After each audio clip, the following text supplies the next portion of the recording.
Okay, hi guys, hi again. We're here once again, Eurovision Fantasia. We are Cara and Aitor, and today we are with one of the Irish entries for this year's competition for the Leila show. Leila, hi. Thanks so much for accepting our invitation for the interview and your time. Hello, no problem. It's nice to be here. So, yeah, nice to meet you too. So as we know, you are one of the contestants for the Eurosong, the selection of Ireland for this Eurovision 2023 happening here in the UK in Liverpool. How do you feel when you got chosen for this selection, and what are your expectations for both Eurosong and Eurovision in general?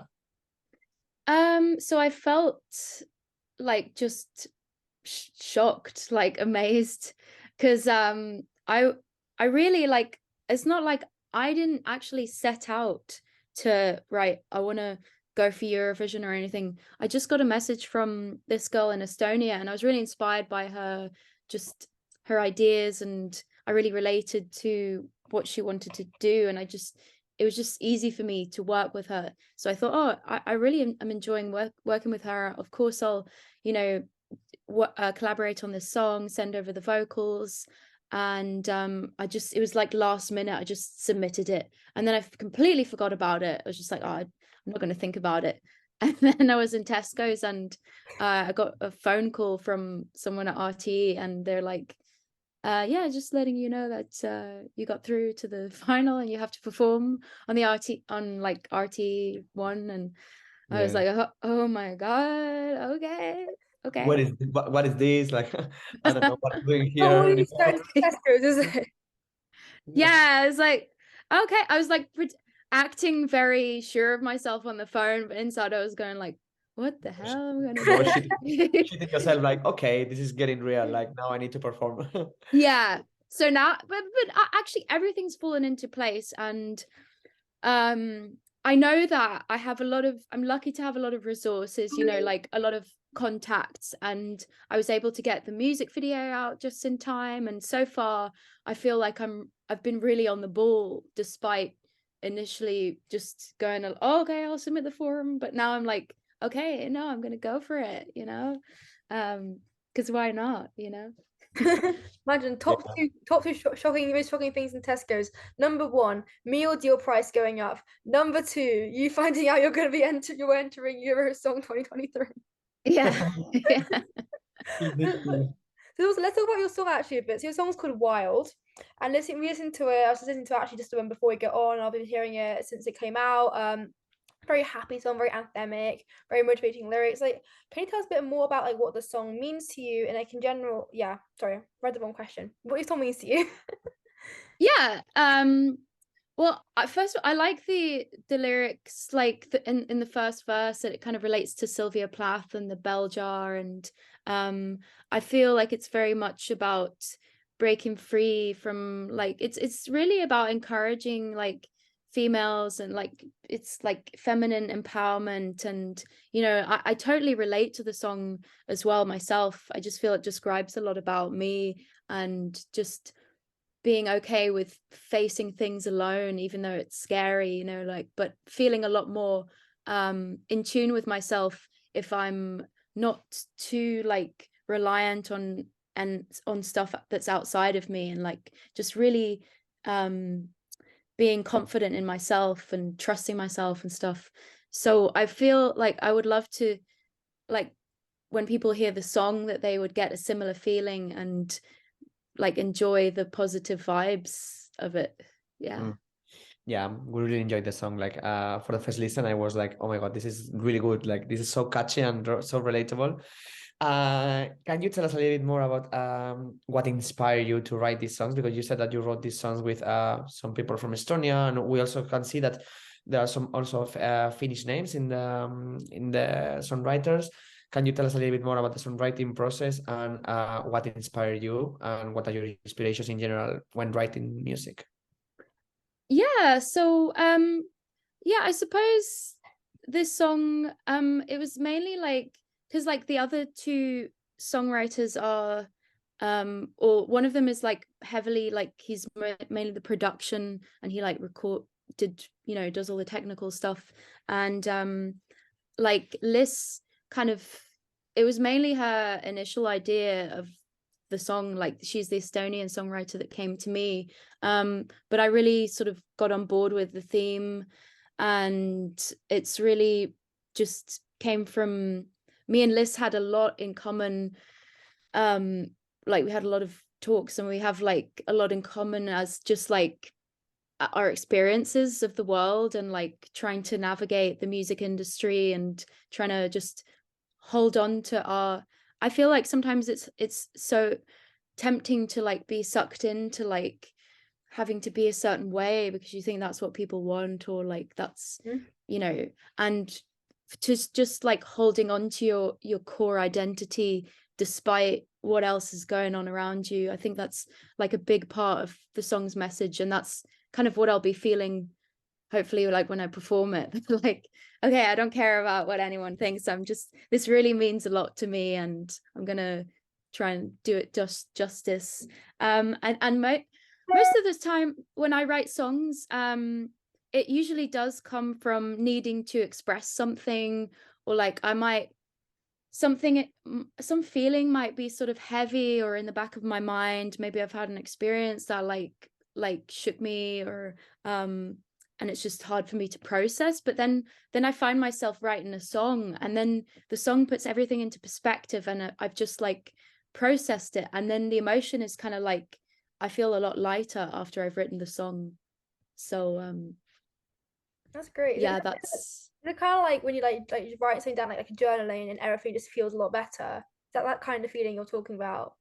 I suppose that is, because that's what they tell you to do in therapy anyway. So I remember last year there was actually a song in the French national final last year, and it said "Si tu mal écris tout sur une feuille," which means if you feel bad, like write everything down on a piece of paper. And then I tried it, and it actually really worked. And I was like, oh, "That's clever. That's clever. I love that."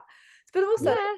so also, like in general though, like who would you say, and like what sort of things do you say like your musical influences? Like what sort of artists, genres, what like inspires you to write, put everything down on a piece of paper and create an amazing song? Well, I suppose like at the moment there's a lot of bands that I love. I just remember going to see Big Thief in there's a good venue here called Vicar Street, and I went to see Big Thief, and it was just such an amazing show, and her voice is so good, and she's such a good musician. It was such a powerful performance, and I came out of that gig just like wanting to write in my notepad, and so that was really inspiring.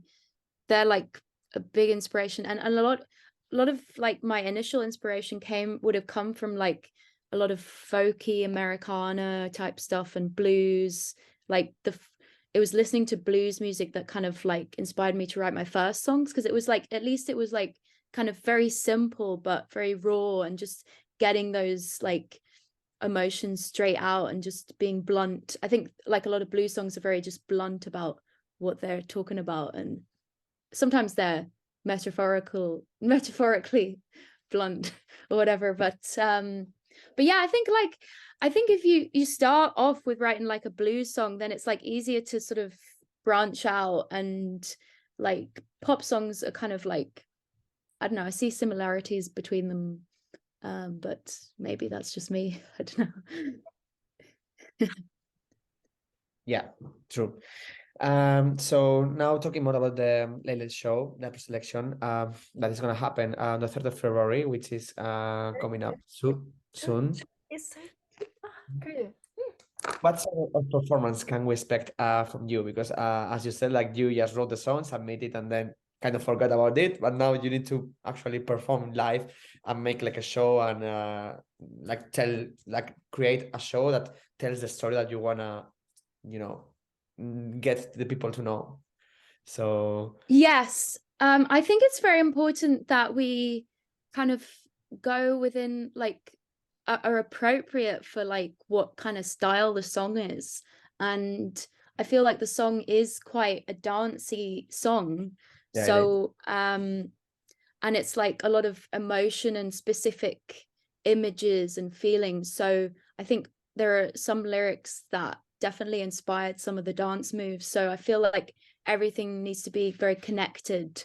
Like we don't want to sometimes there's performance and the backing dancers just seem kind of separate to the singer, or like they're just there for the sake of it. But I feel like really like my backing dancers it'll be very connected with the song, and they really help bring the song to life, I think. And did you dance as well in a performance, or was it just them dancing? Well, I am currently learning my dance moves for it. I won't be as energetic as them, but I will have to learn the routine and the choreography so that we kind of work together, and I'm just gonna have to practice like singing and dancing, which is new for me, but I think I can do it. You can It'll do be it. okay. Definitely. Yeah. Well, also, Yeah. also, if you were to win the Late Late Show, win Eurosong, and you get chosen to go to Eurovision, would you want to keep the performance the same of what you've planned, or would you try and adapt it for the bigger stage in Liverpool, obviously, because that's going to be a lot bigger than the stage in the Late Late Show? Yeah, like that'll be interesting if that happens. I suppose there's a lot more you can do if the stage is bigger. There's a lot more to work with, and I do think that this will be good as a first run. And the Late Late Show, they kind of have a sort of very simple setup. It's not the same as when the Liverpool stage. So it's kind of good that we're limited, because it just means that we can keep things simple. But I definitely think that if we were to go to Liverpool, like, we definitely think about making it bigger, or just expanding on what we have, because I think what we have is quite good. So That's be good. cool. Yeah. Yeah. But I don't know what's gonna happen. Yeah. And do you feel ready for Eurovision? Like, how do you what are your expectations for Eurovision? Have you ever dreamed about performing in Eurovision and like telling your story to billions of people at the same time? That's scary, but an amazing dream, I guess. It is an amazing dream. Funnily enough, like before I even thought about Eurovision this year, or like, yeah, like even it before it crossed my mind, I was doing like these smaller gigs, but while I was singing, I was actually imagining myself performing to like thousands of people. So I don't know if like this is kind of like manifesting it or something. Maybe I mean, manifesting is amazing. Yeah. Can't make it work, but like, I mean, if you made it work, then like that's amazing. You should teach me how to do it, because I can't do it. I can't manifest. But I made it work. Yeah. Now you're gonna be performing in front of your whole country on TV in like 2 weeks' time, I think. Yeah.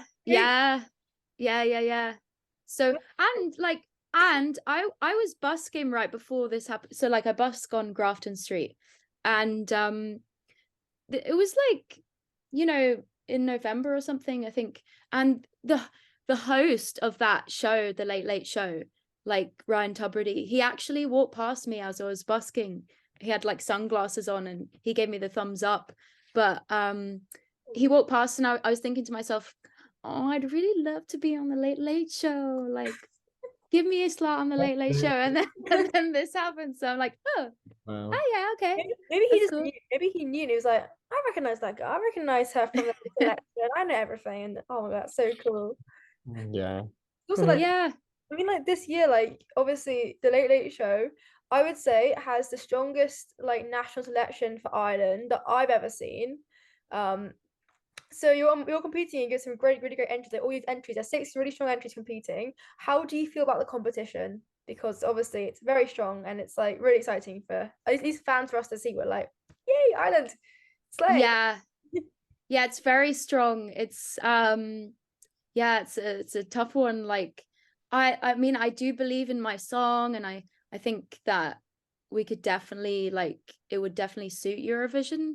I can definitely see it on Eurovision, but it's just so hard to tell because they've thrown in a couple of like very well-known acts into this, and I have listened to some of the other songs, and there are some really good ones in there too, and that I enjoy. But it's just going to be very interesting because I'm not sure if like the people that would vote for Eurovision, are they the same people that are the fans of these larger acts. Like maybe they are, maybe they're not. So like maybe I do have a chance. I don't know. I don't I know. would definitely say from watching national finals, some countries, a really big artists do have a big advantage. I think Finland, that happens a lot. Like last year, the Rasmus won Finland's national final, like a really obviously really famous band. But the other songs that the fans, like general Euro fans, like more. But then last year in Spain, there was some really big artists in there. I told most about more because he's Spanish. But then Chanel, who wasn't like known at all, she was like a new singer. She won the whole Benidorm Fest and stuff. So I think it depends, but also the thing is that what I've been learning, especially since this national final on Saturday, is that no matter like what the Euro fans like, we have no idea what's going to happen because there's this guy who won for Belgium. None of the fans thought he'd win at all. No one was expecting that. Everyone was been chatting, been like, "What has happened?" Like no one knew this happened. So we don't know what's gonna happen. We don't know what's gonna actually happen in the end.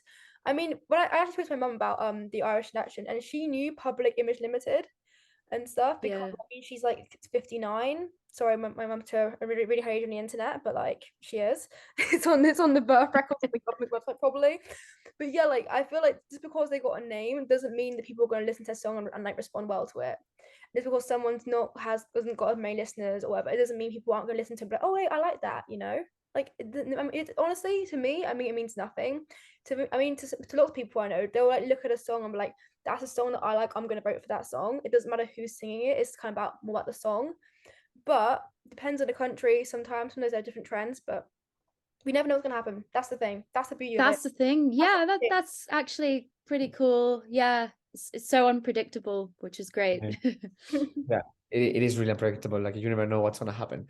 And talking about Eurovision in general, do you have any favorite Irish entry? Do you have the opportunity to talk to last year's entrant, Brooke, that you will meet in the latest show, we are sure, or any other songs that you like for Eurovision in general, like that you really remember and you really connect with?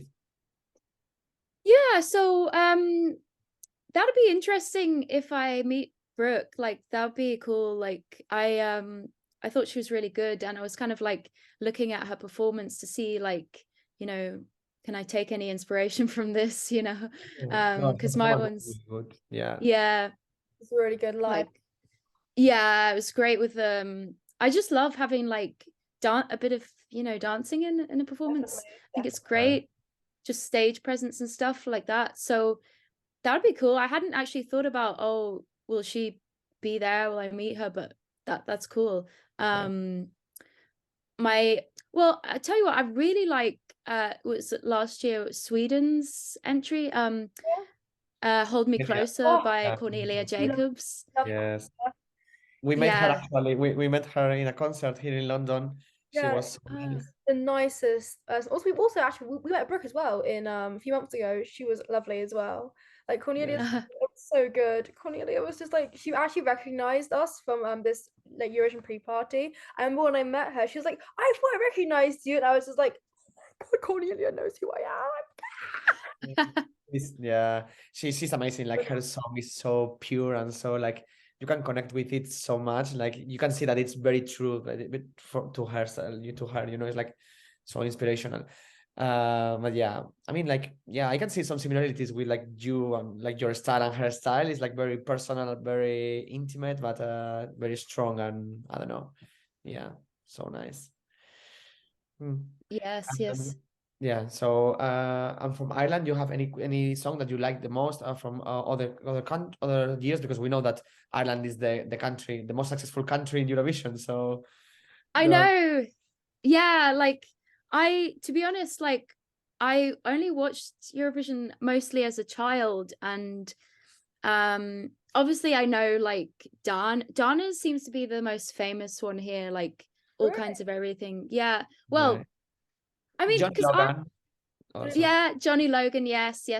I also know I know that well they didn't win, but like Jedward had a song and it won. Oh, iconic.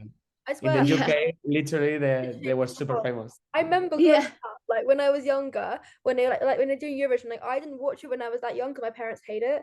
But I remember everyone knew who Jedward was, but I didn't even realize until way later they were on Eurovision. I was like, oh my God, icons! Like everyone loved Jedward growing up for literally no reason. I didn't even know why they were famous, but everyone just liked them. Yeah. 2012 icons, literal icons. And 11, yeah, Yeah, iconic. Yeah. love that. Yeah. Very iconic. That this So bad. it'd be cool. I'd actually love to meet them, like if they were there on Yeah, they look the so much fun. nights. Yeah. That'd Yeah. be cool. Yes. So good. Yeah. So yeah, and also like it's really good because this year in the Euro, like the selection of Ireland, there is nothing like last year, like Brooke sound, you know, like everything is very different. So there is a lot to choose from. And we hope that you continue like the good trend that last year Ireland started in the junior, that you got the one of the highest positions ever, placements ever with Sophie Lennon, that she came fourth. So in the junior, so I'm sure she will be there also, and you will meet her. She's the best. She's so cute. Yeah. Yeah, so I remember yeah. we were actually at Junior Eurovision, and then they were on the stage at the end, and then I was like, Sophie, I love your dress. She's like, oh, thank you so much. I was like, oh my God, Sophie. Yeah, she was amazing, and like she performed really great. Like Ireland can be proud of her. So yeah, we really hope that that Ireland follows this trend and this this good Like pulse in the adult. like the rebirth of Ireland, you know, since the 1990s, and then last year obviously they haven't been qualifying really since I think 2018.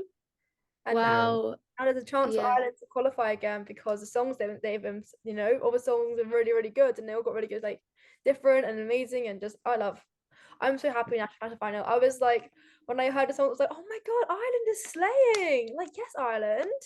I'm very happy. Well done to our neighbor. Yeah. Back in the game. Yeah. Back in the game. Yeah. I love Yeah. that. Well, yeah, thank you so much for your time, and this is the end of the interview. Thank you so much for your time and your kindness with us. And yeah, we wish you the best for your performance next 3rd of February. We sure you will do it great. Just sing your heart out, and yeah, just do your best. And Vibes to Ireland. yes, Vibes. Get everyone down. yes, and if you Yeah. can send a message for our fans of Eurovision Fantasia, and to your fans of our channel, that would be great. Thank you so much. Yes. Yeah, just like thanks so much for all the support, and this is such a great experience. I just love the Eurovision community, and such positive vibes, and I hope that when I can do you proud when I sing my song, and that everyone's inspired by it and wants to vote for me.